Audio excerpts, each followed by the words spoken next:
ರಮ್ಯಾ ಜತೆಗಿನ ಫೋಟೋಗೆ ಡಿಸಿಎಂ ಡಿಕೆಶಿ ಸ್ಪಷ್ಟನೆ ನೀಡಿದ್ದಾರೆ. ಬೆಂಗಳೂರಿನಲ್ಲಿ ಮಾತನಾಡಿದ ಡಿಕೆಶಿ, ಫೋಟೋ ತೆಗೆಸಿಕೊಂಡ ಮಾತ್ರಕ್ಕೆ ನಾವು ಅವರಿಗೆ ಬೆಂಬಲ ಕೊಡ್ತಿದ್ದೇವೆ ಅಂತ ಅರ್ಥನಾ ಅಂತ ಪ್ರಶ್ನಿಸಿದ್ರು. ನಾನು ಹಲವರ ಮದುವೆಗೆ ಹೋಗ್ತೇನೆ, ಸಾಕಷ್ಟು ಮಂದಿ ನನ್ನ ಜೊತೆ ಫೋಟೋ ತೆಗೆಸಿಕೊಳ್ತಾರೆ. ಸಾಕ್ಷಿ ಇಲ್ಲದೆ ಯಾರು ಸುಖ ಸುಮ್ಮನೆ ಆರೋಪ ಮಾಡೋದು ಬೇಡ ಅಂತ ಡಿಕೆಶಿ ವಾರ್ನ್ ಮಾಡಿದ್ರು.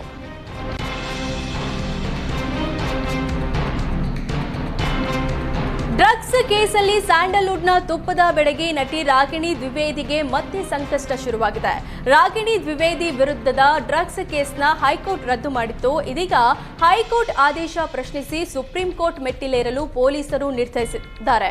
ಈಗಾಗಲೇ ಗೃಹ ಇಲಾಖೆಯ ಅನುಮತಿ ಪಡೆದಿರುವ ಬೆಂಗಳೂರು ಪೊಲೀಸರು ರಾಗಿಣಿ ವಿರುದ್ಧ ಸುಪ್ರೀಂಗೆ ಮೇಲ್ಮನವಿ ಅರ್ಜಿ ಸಲ್ಲಿಸಲಿದ್ದಾರೆ. ಡೆವಿಲ್ ಚಿತ್ರೀಕರಣ ಆರಂಭಕ್ಕೂ ಮುನ್ನವೇ ನಟ ದರ್ಶನ್ ಸುಮಲತಾರನ್ನ ಇನ್ಸ್ಟಾಗ್ರಾಂನಲ್ಲಿ ಅನ್ಫಾಲೋ ಮಾಡಿದ್ದಾರೆ. ಸುಮಲತಾ ಅಂಬರೀಶ್, ಅಭಿಷೇಕ್ ಅಂಬರೀಶ್ ಸೇರಿದಂತೆ ಹಲವರನ್ನ ಅನ್ಫಾಲೋ ಮಾಡಿದ್ದು, ದರ್ಶನ್ ಈ ನಿರ್ಧಾರ ಭಾರೀ ಚರ್ಚೆಗೆ ಗ್ರಾಸವಾಗಿದೆ. ರೇಣುಕಾಸ್ವಾಮಿ ಕೊಲೆ ಕೇಸ್ಗೂ ಮುನ್ನ ಸುಮಲತಾ ಹಾಗೂ ಅಭಿಷೇಕ್ ಜೊತೆ ದರ್ಶನ್ ಅತಿ ಹೆಚ್ಚು ಕಾಣಿಸಿಕೊಳ್ತಿದ್ರು. ಅಭಿಷೇಕ್ ನನ್ನ ತಮ್ಮ ಅಂತ ಹೇಳಿಕೊಳ್ತಿದ್ದ ದರ್ಶನ್ ಸುಮಲತಾರನ್ನ ಮದರ್ ಇಂಡಿಯಾ ಎಂದೇ ಪ್ರೀತಿಯಿಂದ ಕರೆತಿದ್ರು. ಇದೀಗ ದರ್ಶನ್ ಸುಮಲತಾ ಹಾಗೂ ಅಭಿಷೇಕ್ ಅಂಬರೀಶ್ನ ಅನ್ಫಾಲೋ ಮಾಡಿದ್ದಾರೆ.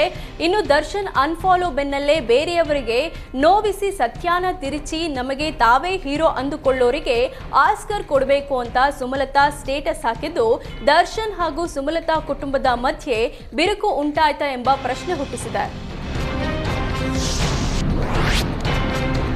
ದರ್ಶನ್ ಅನ್ಫಾಲೋ ಸಂಬಂಧ ಏಷ್ಯಾನೆಟ್ ಸುವರ್ಣ ನ್ಯೂಸ್ಗೆ ಮಾಜಿ ಸಂಸದೆ ಸುಮಲತಾ ಪ್ರತಿಕ್ರಿಯೆ ನೀಡಿದ್ದಾರೆ.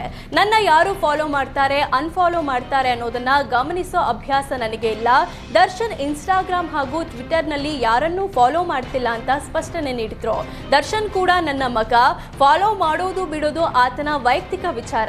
ತಾಯಿ ಮಗನ ವಿಷಯದಲ್ಲಿ ಅನಗತ್ಯ ವಿವಾದ ಸೃಷ್ಟಿಸೋದು ಬೇಡ ಅಂತ ಮನವಿ ಮಾಡಿದ್ರು. ಅಲ್ಲದೆ ನನ್ನ ಹಿಂದಿನ ಪೋಸ್ಟ್ ಕುರಿತು ಅನಗತ್ಯವಾದ ಚರ್ಚೆ ಆಗ್ತಿದೆ, ನಾನು ಯಾರನ್ನೂ ಗುರಿಯಾಗಿಸಿ ಪೋಸ್ಟ್ ಮಾಡಿಲ್ಲ ಅಂತ ಸುಮಲತಾ ಹೇಳಿದ್ರು.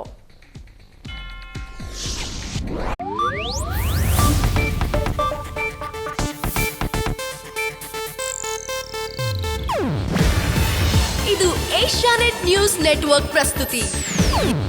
ನೀವು ನೋಡ್ತಿದ್ದೀರಾ ಏಷ್ಯಾನೆಟ್ ಸುವರ್ಣ ನ್ಯೂಸ್.